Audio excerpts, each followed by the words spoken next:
제가 오늘 이제 혈관인데 지금 혈관하는 지금 창조 문과장 와 있고 지금 카디올로지가 두 분도 안 오셨는데 어차피 혈관은 뭐 카디올로지, 신경과, 혈관외과, 흉부외과 세도는 오늘 안 오셨네. 다 중복되는 내용이고 많은 좀 이게 좀 되면 좋을 것 같은데 하여튼 안 오셨네요.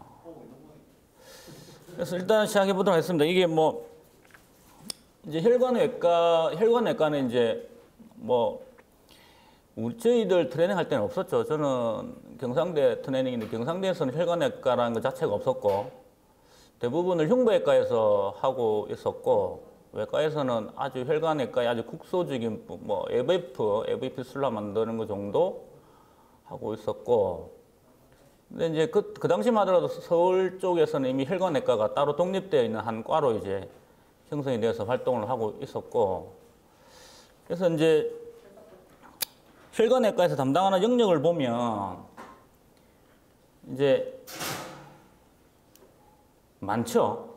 이게 지금 느낌을 보면 혈관외과라는 게 하나의 과로 뭐 성형외과, 정형외과 이야기하듯이 신경외과 이야기 혈관외과 하나의 과 정도로 생각이 되는데 저희 배에서 이제 저 혼자 하고 있는데 그래서 제가 그 많은 분야를 제가 다 알 수가 없고 일부만 좀 하고 있는데 그래서 보통 혈관외과에서 하고 있는 영역이 뭐냐면 이제 에오타 디지즈죠. 에오타 디지즈인데 이제 소락스 에오타는 흉부외과에서 커버를 하고 원래 이제 어도말 에오타를 이제 혈관외과에서 커버를 하는데 거의 대부분이 이제 애뉴리즘이죠. 이거는 아직 제가 아직은 커버를 못 하고 있고 흉부외과 선생님 오셨으니까 앞으로 아마 요거를 물음표입니다. 아마 요거는 할까. 대부분이 이제 이거죠. 오클루시브 바스큘라 디지즈, 그러니까 하지에 생기는 그거고 이제 그래서 이제 비스럴 아트리얼 디지즈, 오클루전 이제 SMA 같은 거, SMA라든지 뭐 SMA 좁아져가지고 뭐 스텐트 같은 거 몇 케이스 좀 했고요. 페리펠 애뉴리즘 아직은 경험은 없는데 나 똑같죠. 이거 생기면 인조혈관으로 이렇게 교체를 해줘야 되고 아니 뭐 트라우마 때문에 이제 뭐 아트리 끊어지면 이제 연결해주고 이런 거는 한두 케이스 정도 있었던 것 같고 이제 막히는 거죠. 대부분 막히면 이제 뭐 스텐트라든지 뭐 바이패스라든지 해주고 있는 상태고 캐로티드죠. 캐로티드도 똑같죠. 이게 ASO에서 이제 아세로스클레로시스에서 막히는 건데 여기 또 스텐트 아니면 수술인데 이것도 향후에 지금 계획 중입니다. 그리고 비너스 엑서스 이거 뭐 PICC라든지 케모포트 같은 것들 뭐 제가 하고 있고 이제 여기서 확장된 게 이제 AVF 바스큘라 액세스죠. 투수 환자들 이제 하는 그거를 하고 수술도 하고 뭐 막히면 뭐 좀 넓혀주고 하는 그런 것들. 다이어틱 풋은 운동 드레싱은 이제 박성준 과장이 화성센터에서 대부분 맡고 있는데 이게 혈관이 이제 컴바인 되면 저한테 뭐 그것도 오기도 하고 같이 보고 있는 중이고 그리고 이제 또 베리코스 벤이죠. 요거 하나의 파트가 있고 그리고 DVT 오클루시브 DVT 파트가 있고 그 이런 것들은 뭐 크게 하여튼 이렇게 영역이 많죠. 그 중에서 이제 몇 가지 이야기를 해보면 이제 준비를 하다가 이제 이번 주말에 이제 쭉 초음파를 쭉 받아보니까 22일이죠. 49세 남자인데 이게 초음파를 우연찮게 딱 띄었더니 이 캐로티드 아트리를 잡아놨는데 좀 이상해요. 그래서 다음 것들을 딱 봤더니 랩트 CC에 이렇게 아세로마 플락이 이렇게 두꺼워져 있고 볼을 보니까 이렇게 두꺼워져 있어서 이 환자가 뭔가 해서 차트를 뒤져봤더니 73년생이고 49세죠. 혈압이 150이고 177에 91kg, BMI가 29죠. 아주 오베스티하고 콜레스테롤 높고 LDL이 150 높고 이 키즈를 봤더니 LVH 있고 라테랄 스케미아 의심되고 초음파를 봤더니 배터리버 있고 방금 본 게 캐로티드 초음파죠. 이상 소견이 있고 이런 환자들이 이제 이게 있죠. 이렇게 이게 종합 검진을 하셨던 분인데 이 환자 어떻게 어느 선생님이 봤는지는 모르겠는데 방금 본 게 이제 IMT죠. IMT라고 하는 건데 인티마 메디아 시크니스입니다. 베슬월은 우리 바우랑은 다르게 베슬월은 인티마 메디아 어드벤트 티아라 그러는데 초음파를 보면 인티마는 하이퍼 에코에 가고 메디아는 하이퍼입니다. 다시 하이퍼가 되고 그래서 요거 두 개의 두께를 IMT라 그러죠. 보시면 제일 끝에 루멘 안에 있는 층하고 하이포의 끝 이게 하이퍼하고 만나는 이 두께가 IMT고 위에는 커져 있죠. 이거는 두꺼워져 있는 거고 이건 비정상적인 거고 정상은 이렇게 좁아야 됩니다. 이렇게 깨끗하게 2대1로 하지 않고 이제 이거 IT를 왜 재느냐 결국 저게 두꺼워져 있으면 코로나 아트리 디지즈가 같이 있을 가능성이 많다는 거죠. 그래서 코로나 아트리 디지즈가 있으면 IMT를 무조건 재서 IMT가 높다 그러면 앞으로 이 코로나 아트리 디지즈가 다시 재발되거나 악화될 그 위험도를 평가할 수 있다는 거죠. 그래서 옛날 뭐 논문들인데 우리나라 재발 때 0.7mm 이상 높으면 뭐 안 좋더라.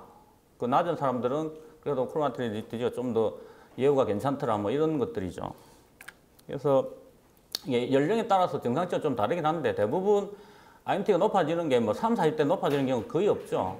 아까 그 사람은 이제 거의 50대로 본다면 50대부터 이제 아테로스클레로시스가 시작을 하는데 보통 대부분의 타겟이 60대라고 본다면 정상치가 0.6에서 0.9 정도, 0.6에서 0.9mm 정도가 정상치로 일단 보고 어느 한쪽이 막 이상 커져 있거나 플라가 있거나 이건 당연히 비정상이죠.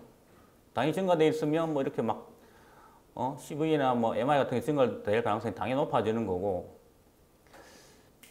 이제 두꺼워져 있는 경우 어떻게 하느냐 이게 대부분 이제 이거 IMT 증가되는 그 신경과 문과장이 좀 해주고 있는데 뭐 지금 대부분 알려진 게 스타틴이죠. 스타틴.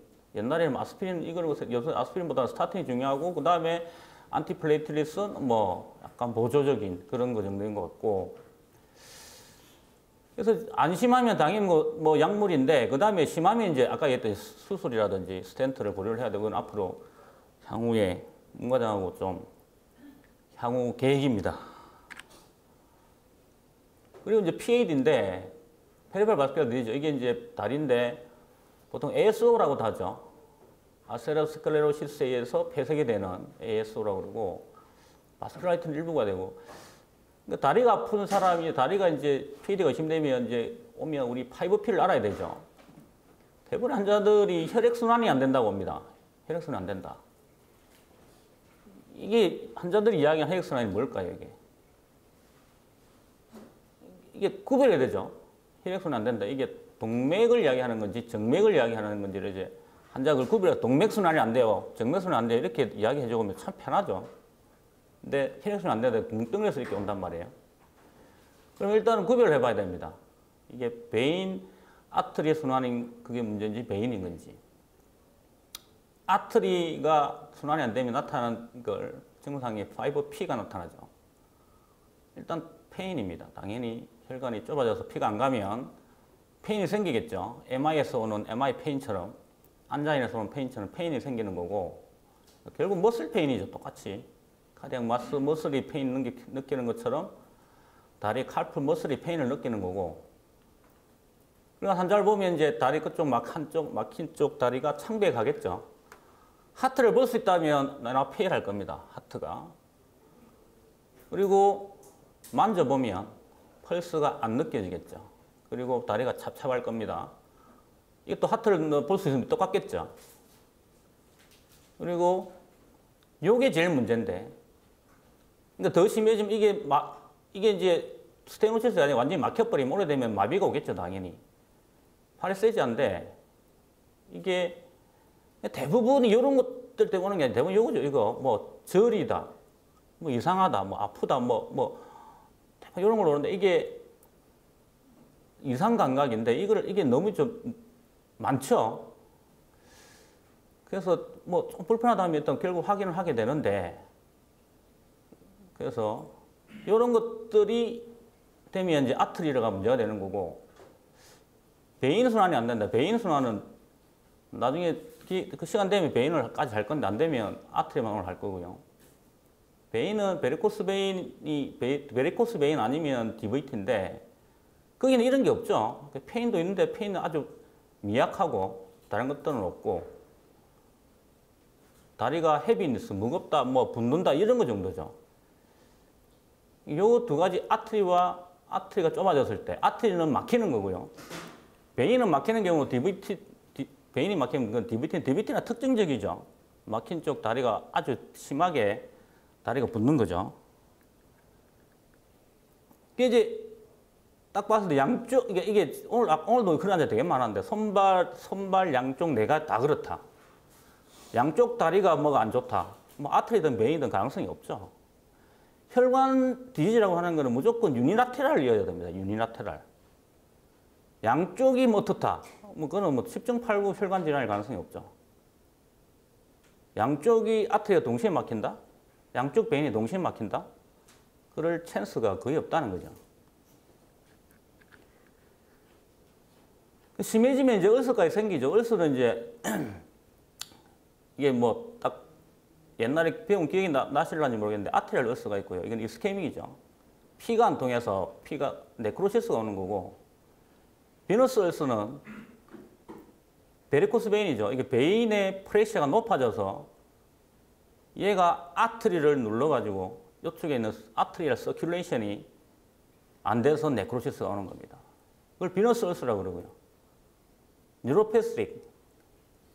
이거는 이제 소아죠. 소아 같은 개념. 이거는 이제 요거 단독으로 있는 경우도 블러드 스프레이가 괜찮으면서 오는 경우도 있지만 대부분 아트리얼 이스케미랑 동반되는 경우가 많죠.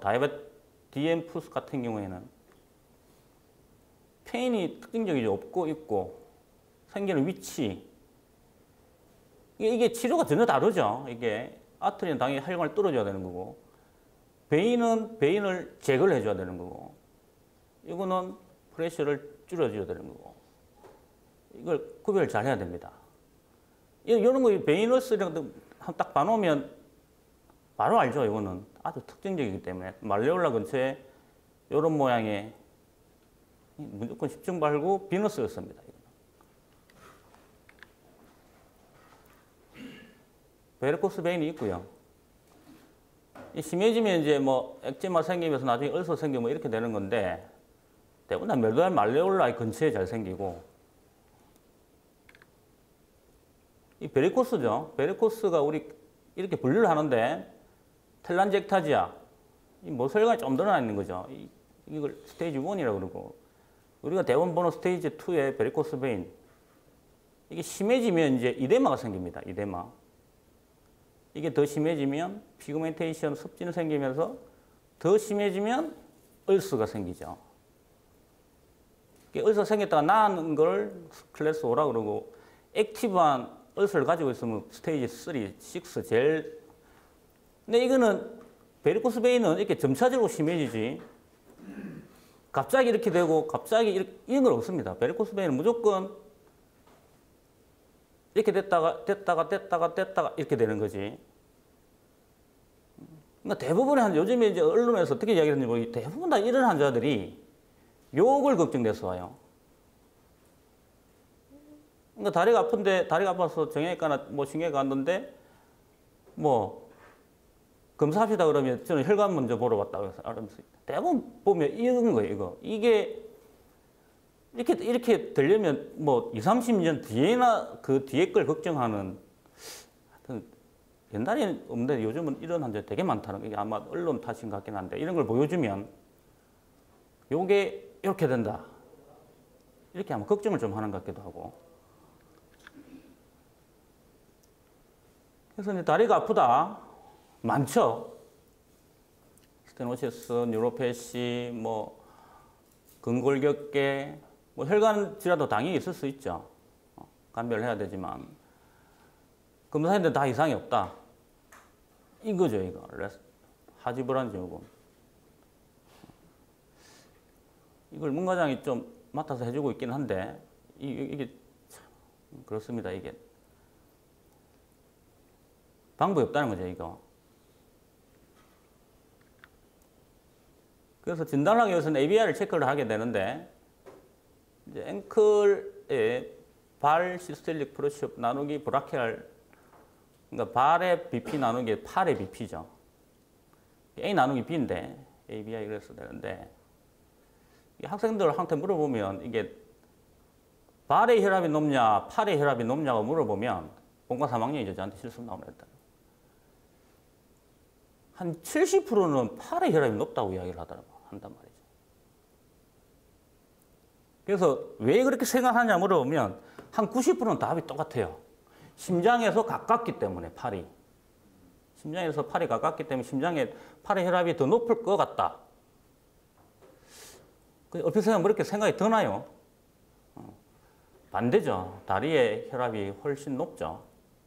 왜냐하면 혈관도 크고 피가 많이 가고 머슬이 많죠. 당연히 머슬이 거의 대부분의 머슬은 다리에 있기 때문에 그 피를 공급해 주려면 당연히 혈관도 커야 되고 압력이 높죠. 그래서 A 나누기 B 하면 당연히 1보다 커야 되겠죠. 그죠? 1보다 커야 됩니다. 무조건. 그래서 이래서 1.1. 그러니까 앵클 프레셔가 한 120% 정도까지가 정상이라는 거죠. 똑같거나 좀 더 120%까지 높아야 된다는 거고, 이게 더 이상 높아지면 이제 이어가 그 프레셔 더 많이 나온다는 건데 딱딱하다는 거죠. 좀 딱딱하거나 이래 되면 이건 의미가 없죠. 딱딱한 거는 별로 의미가 없고 결국 낮아지는 거죠. 0.9에서 1.9까지 보더라니 이거는 뭐 대부분 심텀이 없죠. 이제 0.9부터 이제 의미를 가지는데 0.7, 0.6 이래 되면 이제 되게 심한 클라우디케이션, 뭐 5 밑으로 떨어지면 거의 레스팅 페인까지 이제 가는데 이게 제일 중요한 거라는 거죠. 이게 어떻게 재냐? 제입에서 재고 있는 ABI 기획 그거죠. 이렇게 재면 개념은 간단합니다. 팔에 혈압계를 재고 다리에 혈압계를 재서 네 군데에서 혈압을 재는 거죠. 혈압을 재면 요 두 개 중에서 높은 쪽 혈압 나누기 여기 혈압에서 나누면 ABI 딱 나오죠. 각각의 파형이 이렇게 나오고 그래서 이게 이제 뭐 혈관이 얼마나 딱딱하냐 이 나이에 비해서 이렇게 뭐 중마치 나와주고 이거 보면 증상처럼 나와 있죠. 이 하얀 게 정상치고 보드라인 0.1 이상이 있는데 떨어질수록 혈관이 많이 막혀 있다는 거죠. 뭐 앞으로 몇 년 동안 이거 뭐 위험들 이야기해 주는 거고 이게 이제 이 비급여죠. 비급여. 법정 비급여로 이게 보험이 안 되는데 왜 보험이 안 되냐면 이 간호사들이 재면 되죠. 이거 BP 가지고 이렇게 네 군데 혈압을 재면 그걸 계산하면 되죠. 굳이 이걸 안 써도 ABI는 사람의 노력만 조금 더 가면 바로 구할 수 있는 건데 이 기기를 쓰는 거를 이제 보험해 줄 리가 없죠. 그러니까 ABI는 혈압계만 있으면 쉽게 구할 수 있다는 거죠. 어디에서든. 근데 이제 혈압을 구할 때 청진기를 쓰지만 좀 더 정확하게 하려고 그러면 이제 이렇게 들고 다니는 도플러 초음파를 댄다든지 안 그러면 초음파를 대서 되면 좀 더 정확하게 할 수 있겠죠. 이게 좀 혈관 딱딱하다든지 뭐 혈압이 좀 잘 안 돼, 너무 두껍다든지 뭐 이런 경우에는 이런 걸 쓰면은 뭐 좀 더 정확하게 잴 수가 있긴 한데 그냥 청진기에 쓰면 웬만하면 다 잴 수 있죠. 이게 그런 사람들은 아까 그 기계를 재도 어차피 안 나와요. 그렇게 안 나온 사람들은 결국은 초음파를 대고 이 커플을 대고 초음파를 보면서 직접 압을 재야 정확하게 나온다는 거고. 그래서 뭐 ABI는 이렇게 재는 거고. 그래서 이 커플 사이즈는 혈압 재는 거 똑같죠. 뭐 그거에 40% 이상 돼야 된다. 뭐 어떻게 잘 안 접혀지게 잘 펴서 재야 된다. 혈압 재는 거랑 뭐 똑같습니다. 개념은. 그래서 ABI는 증상이 없는 이거 뭐 워크업을 할 때 뭐 위스키백도 있으면 ABI를 재주면 좋다. 그죠? 이게 없으면 TBI까지 재라. 이거는 뭐 저희 병원에 없으니까. 뭐 산소 포화도 산소가 잘 취해지느냐 당연히 그쪽에는 혈관이 안 막히면 당연히 이거 산소 포화도 잘 측정이 안 되겠죠. 뭐 이런 것도 약간 도움 된다 그러고. 그래서 이제 요 두 가지를 가지고 이제 연구들이 많은데 이제 그래서 각각 당연히 ABI가 낮다, IMT가 높다, 이거 두 가지 복합을 했더니 당연히 그죠? IMT ABI 정상인 그룹하고 두 개 다 어브노멀 하는 그룹은 코로나 아트리 디지즈가 앞으로 생길 확률이 뭐 엄청 차이가 난다 뭐 이런 것들이죠. 그래서 같이 쓰면 좋다는 거고, 이게 페리페럴 아트리 디지즈인데 이게 이제 크게 이제 우리 에오토 일리오 페모랄 쪽이 어클루전 되는 그 클래시피케이션인데 이렇게 나누고 그 밑에 그걸 따로 나누는데 타입 A, B, C, D가 있는데 타입 A는 조금 막힌 거, 포괄하게 막혀 있거나 뭐 막혀도 조금 뭐 막혀 있거나 뭐 이런 게 타입 A, B 쪽이고 CD는 토탈 뭐 많이 막히고 뭐 이런 게 이제 CD인데 A, B가 스텐트, 그러니까 인터벤션 하면 효과가 좋다는 거고 이쪽은 인터벤션은 좀 힘드니까 CD 쪽은 수술을 고려해라 뭐 이런 거죠. 이게 슈퍼피셜 페모럴 아트리, 퍼플리테럴 아트리 쪽인데 다 똑같습니다. 심하면 CD, 안 심하면 AB 쪽인데 AB 쪽이 효과가 좋다는 거죠. 그래서 이 리바스큘라이제이션 이게 뚫어주는 거를 수술하든 스텐트를 넣든 뭐 발론 딜라테이션 시키든 이거 리바스큘라이제이션은 클라우디케이션, 인터미트 클라우디케이션이 있는데 액티브한 활동을 할 수 있고 라이프 익스펜던시가 있는 사람들한테 해줘라는 거죠. 뭐 나이 90 잘 거동 못하는 사람들한테 굳이 리바스큘라이제이션 할 이유가 없다 뭐 이런 거죠. 그러면 언제 엔도바스큘라 그러니까 뭐 스텐트를 대고 언제 오픈 수술하느냐 아까 했던 그런 거죠.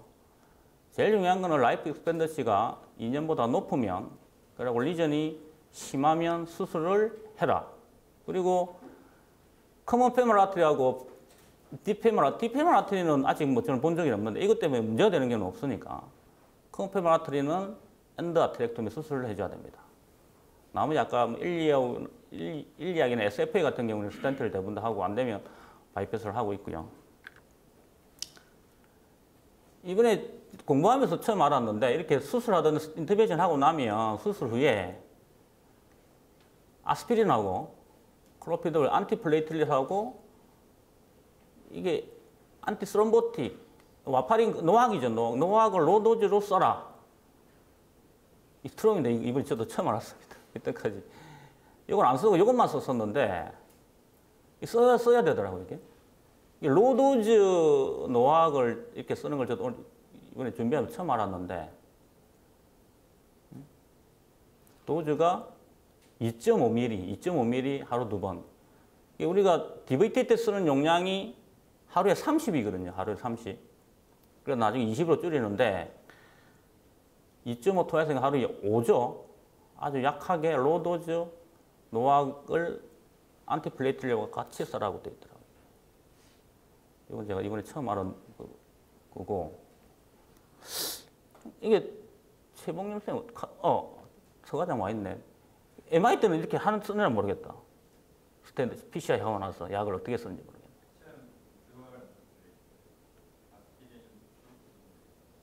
내가 이건 안 써. 로도즈 이거 안 쓰죠. 노악 안 쓰죠. 조금 다르긴 하네. 하여튼 저도 이것만 썼는데 하여튼 여기에 있어서 앞으로는 이거 같이 써야 되겠다. 저는 그걸 이번에 알았고. 이제 DVT인데 DVT를 개념을 알면 이제 딥베인은 말 그대로 깊은 베인이고 슈퍼피셜 베인은 GSV, SSV죠. 사페런스 베인을 슈퍼피셜 베인이라고 그러고 스럼부스 클로시고 스럼보시스, 엠볼로스는 엠볼리즘 일으키죠. 클로시고 그죠? 베인하고 아트리는 베인은 다르게 이제 밸브가 있다는 거죠. 밸브가 열리고 닫히면서 피가 올라가게 되는데 밸브가 작동을 잘 못하면 생기는 게 베리코스 베인 또는 DVT가 생기는 거죠. 문제가 이제 펄물 엠볼리즘인데 펄물 엠볼리즘은 잠깐 펄물 아트리 엠볼리즘이죠. 이게 어디에서 생긴 베인에서 생긴 스롬보스나 어떤 것들이 올라와서 알브를 통해서 넘어가서 딱 걸리죠. 펄물 아트리에서 말단에서 걸리는데 이게 메인을 막아버리면 이령은 피가 아예 안 가죠. 이 산소 교환이 안 되겠죠. 그러니까 이렇게 메인이 막히면 지금 다 죽어버릴 거고, 말단이 막히면 이쪽만 국소적으로 산소 교환이 안 되니까 큰 문제는 안 되는데, 양쪽 메인이 막혔다. 그럼 이는 큰일 나겠죠. 요 기준을 알라 그러면 혈액 응고가 저번 주에 본 우리 병리과 선생님, 진단 검사 선생님이 보여준 건데 똑같죠. 혈액 응고는 1차적으로 혈소판이 와서 일단 달라붙는 과정이 있어야 되고, 두 번째는 이게 엔젤반 혈소판 달라붙죠. 그 다음에 옆에서 요런 인트리식 팩트 뭐 이렇게 쭉쭉쭉 해서 피브린이 만들어져서 이게 이제 달라붙죠. 그럼 혈관이 막히게 되는데, 이 막힌 게 스럼부스죠, 스럼부스. 혈관을 막는 거는 이게 스럼부스죠. 그래서 스럼부스가 잘 생기려 하면 어떤 과정이 있어야 되냐면 이게 있어야 됩니다. 비루요 트라이아드인데 이거 독일 병리학자죠.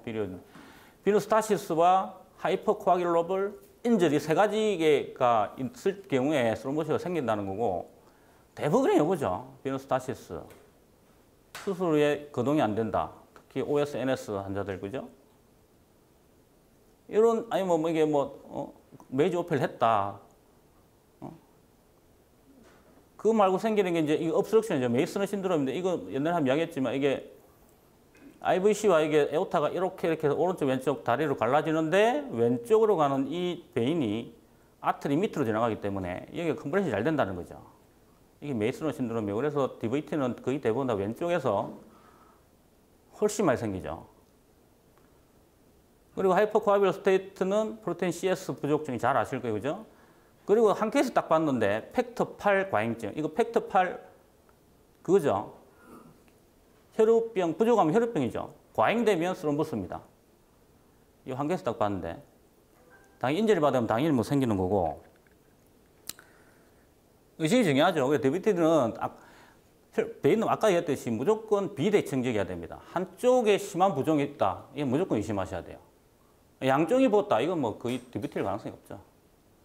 피팅 네이처고, 페인이 있고 심해지면 컬러 체인지까지 오고, 엠볼리즘 오면 당연히 뭐 이런 호흡곤란과 혈압자 저산소증일 거고, 그러니까 도지플렉스인 시키면 페인이 생긴다는 거고, 진단은 이제 그때 했듯이 디다이머죠. 이게 스럼부스 용해되면 생기는 물질인데, 외래 환자에서는 쓰면 되게 유용합니다. 정상이면 그냥 DVT는 아니에요. 근데 우리가 쓰는 게 대부분 다 수술하고 난 뒤에 이걸 하면 다 올라가 있죠. 이게 수술 후 염증, 트라우마 다 올라갑니다. 이게 수술 후에는 쓸 수 없다는 거죠. 그래서 초음파나 CT를 찍는데 초음파에서 뭐 컴플레인 안 되는 변이 있으면 확진되는 거고, 이게 보통 제 같은 경우에 초음파에서 확진되면 CT 변하고 체스트 CT를 찍는데 폼을 엠볼리 확인해야 되죠. 그리고 DVT 정도 얼마나 심한지, 그래도 메이슨너가 있는지 이거 확인을 위해서 CT를 찍는 거고, 에코는 라이트 타이트 페일리어 소견이 있는지 없는지. 이게 얼마 전에 그때 수술 환자가 갑자기 이게 여기 의심이 돼서 스몰 엠볼리 의심돼서 에코를 봤더니 RV 확장 소견이 보이고 LV는 괜찮더라. 최봉윤 과장님 그렇게 에코를 들고 와서 보고 이야기를 하시던데 이 책이 그대로 있더라고요. RV 확장 소견이 있고, 좌심실을 누르고 있으면 라이트 하트 페일리어다. 포멀 엠볼리즘을 시사한다. 치료는, 이거는 스럼부스는 시간이 지나면 절로 녹아 없어지죠. 일단 다행스럽게. 근데 치료의 목표가 뭐냐면 포멀 엠볼리즘의 예방이 1번이고 2번은 포스트 스럼보틱 신드롬의 예방입니다. 포멀 엠볼리즘 잘 알 거니까. 이게 뭐냐면 이제 밸브가 망가져. 스럼부스 아까 밸브에 끼어 있으니까 오래동안 있으면 밸브가 망가집니다. 그러면 베리코스 베인이 있다가 똑같죠. 만성질 리플럭스, 비너스 하이퍼텐전, 아까 했듯이 아트리를 눌러가지고 비너스 얼스가 생기는 거죠. 요거는 방법이 없습니다. 요거 할 수 있는 게 스타킹 신기는 것밖에 없어요. 그래서 이 예방하는 게 외국은 스럼부스 DVT가 워낙 많기 때문에 이런 환자가 되게 많은데 우리나라는 다행히 DVT가 적죠. DVT가 적고 다행히 치료에 잘 반응을 하고 이게 잘 안 온다는 거죠. 근데 우리가 중요한 건 요거죠. 요거는 뭐 생기면 그냥 어차피 생명과 관계 없습니다. 그래서 프록시멀 DVT는 이게 퍼플리티 베인 상방, 그러니까 일리악 베인, 페모랄 베인이 생기는 건데 이건 대부분 증상이 심하게 나타나고 바로 시작을 해야 되는데 디스탈, TBR 아래쪽, TBR 베인이나 페로니알 베인은 증상이 심하면 바로 시작, 증상이 없으면 팔로우해서 진행하면 치료해라고 되어 있는데 교과서에서는 저도 이번에 이거 처음 알았는데 뭐 그냥 바로 시작하죠. 그냥 이거든 바로 안티코아길레이션을 합니다. 그 다음에 이제 하는 게 이제 leg 엘리베이션 시켜줘야 되겠죠. 위에 DVT가 생겨서 막혀 있으니까 들어줘야 위에 정체했던 피가 내려갈 거고, 그래 컴프레션 그걸 눌러서 있는 피 자체를 줄여줘야 되고, 그래서 스타킹 시키고 뭐 이게 예방을 위해서 우리가 저 류마틱 컴프레션도 하죠. 뭐 안대 압박 붕대까지 감기도 하는데 중요한 거는 스타킹을 신기고 중요한 약이죠 이제. 그다음에 이제 약물로 이제 안티코아길레이션을 시작하게 되는데 여기서 이제 요 약물을 잘 생각하셔야 되는데 요거는 안티코아길레이션이죠. 안티코아길레이션을 하는 건 아까 했던 인트린식 팩터, 익스트린식 팩터에 있는 그 팩터들에 관여를 해서 코아길레이션이 안 되게 하는 거고, 안티플레이틀릿은 아까 했던 1차적인 아스피린이 대표적이죠. 그거는 혈소판 억제제죠. 이거 다른 겁니다, 이게. 아까 했듯이. 대부분은 신경과 카디올로지 아까 했듯이 안티플레이틀릿 제제를 쓰는 거고, 요게 코아길레이션에 관련된 게 우리가 잘 알고 있는 헤파린, 와파린. 그죠? 그래서 되게 이제 그거 와파린이 더 개발된 게 노악이죠. 뉴 오랄 안티코아길레이션인데, 이제 본원에서는 저는 이제 뭐 자렐토를 쓰고 있고, 그리고 요건 이제 헤파린에 개발된 게 이제 로몰리클 헤파린이죠. 로몰리클 헤파린은 뭐 피검사 없이 그냥 바로 쓸 수 있고, 뭐 그게 저는 우리 병원에 쓰고 있는 클렉산입니다. KC당 1이고 BID SC죠. 요거는 시기가 불가능할 때 60kg 기준 60ml죠. 요거는 무조건 알아야 되겠죠. 이거는. 근데 이게 이제 헤파린이 그냥 DVT 환자는 당연히 쓰면 되는데 문제는 수술하고 난 환자한테 생겼을 때 이게 문제죠. 이게. 이 감량을 해야 되겠죠. 풀도즈 쓰면 당연히 수술하는데 블리딩하면 이 또 문제가 되겠죠. 감량해서 쓰든지. 근데 수술하고 바로 생겼다. 너무 메이저 오피를 했다. 헤파린 못 쓴다. 그러면 그때는 필터를 넣어야 됩니다. 왜냐하면 폼을 엠보리즘 예방해야 되기 때문에 아까 했듯이 1번이죠. DVT 치료 목적이 요거기 때문에 필터를 넣어야 됩니다. 먹을 수 있다. 그럼 자렐토죠. 그래서 저 같은 경우에는 옛날에는 요거를 한 3, 4일 쓰고 그다음에 이거 피오 와파린을 이렇게 노악으로 바꿨는데 저는 좀 바꿔야 될 것 같아요. 이게 처음 오면 바로 이걸 줍니다. 왜냐하면 검사하고 MPO 타임이 뭐 한 8시간, 한 12시간 정도 걸리죠. 뭐 검사 이것저것 활동하니까 어차피 MPO가 돼야 되니까 못 먹으니까 바로 이걸 썼다가 다음 날부터 바로 자렐토로 아마 바꾸는 걸로 아마 바꿀 것 같은데 굳이 3, 4일 쓸 이유도 없을 것 같아요. SC 아프죠, 이거. 그러니까 한번 쓰고 다음에 바로 자렐토를 바꾸는 걸로 그러니까 자렐토 15BID 3주 쓰고 그다음에 20QD로 3에서 6개월 정도 쓰죠, 이게. 이거는 딱 정해져 있는 거니까 그때 판단하고 난 뒤에 아까 했듯이 뭐 여러 가지 기저질환이 있다 그러면 계속 쓸 수도 있고 끊을 수도 이제 중단할 수도 있고 뭐 이래야 되는 거고. 이게 이제 필터인데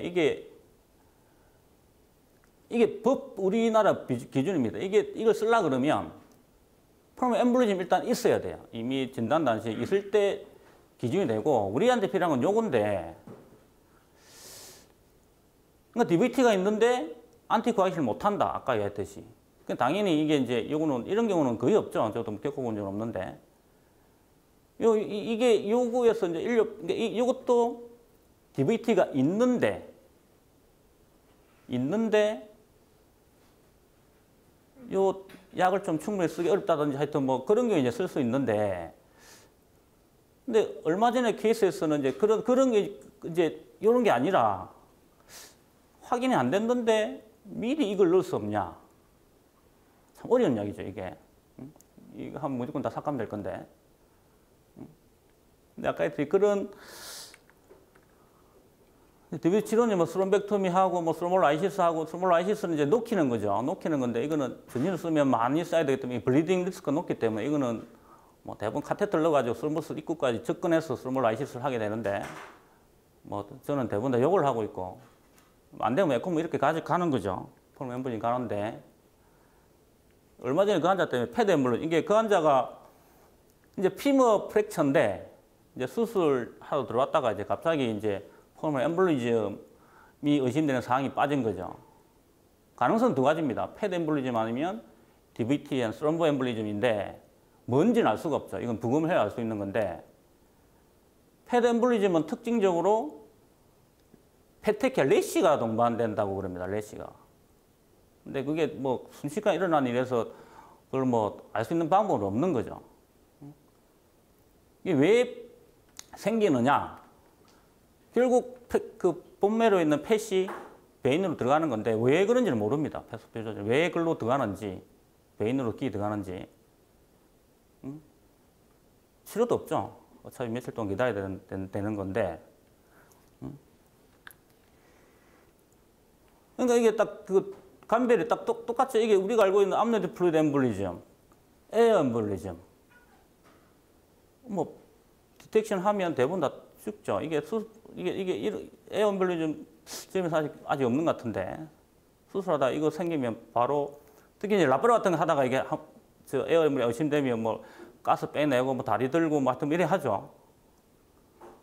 암노드 플루이드 엠볼리즘 이거는 지금 저희는 그 분만 안 하니까 지금 없을 거고.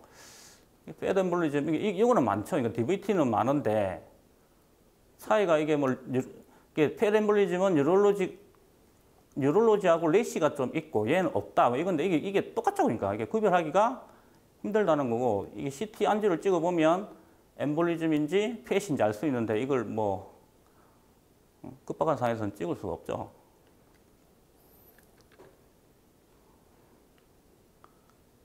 앞에 있는데 와파린 일주일 중단했다.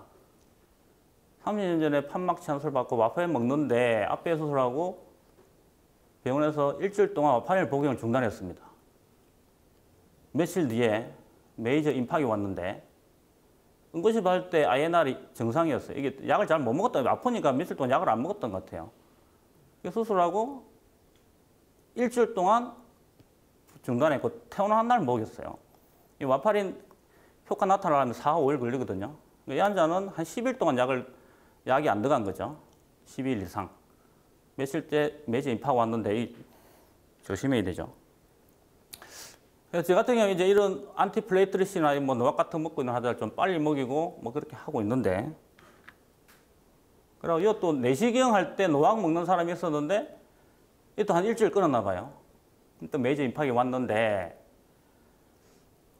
그래서 이제 이게 컨설트를 되면 이게 이런 게 있었답니다. 이게 카디올로지스트들은 시술 이틀 전 중단을 권유했다. 이게 노악이죠, 노악. 이건 노악입니다. 이건 와파린 약입니다. 지금까지서는 이틀간 중단해라. 같은 말, 다른 말일까요? 이게 시술하기 48시간 동안 끊어야 된다고 되어 있거든요. 그 말을 이렇게 하면 안 된다는 거죠. 이틀 전에 끊어라 그러면 이틀을 끊게 된다는 거죠. 72시간을 끊게 된다는 거죠. 그러니까 전날만 끊어야 된다는 거예요. 전날만. 그래야 이게 시술하기까지 끊고 그것까지. 그러니까 무슨지 아시겠죠, 이거. 요거 어떻게 하고 있는지 모르겠는데 요거 48시간입니다. 레커멘드가 끊는 거를 노악은.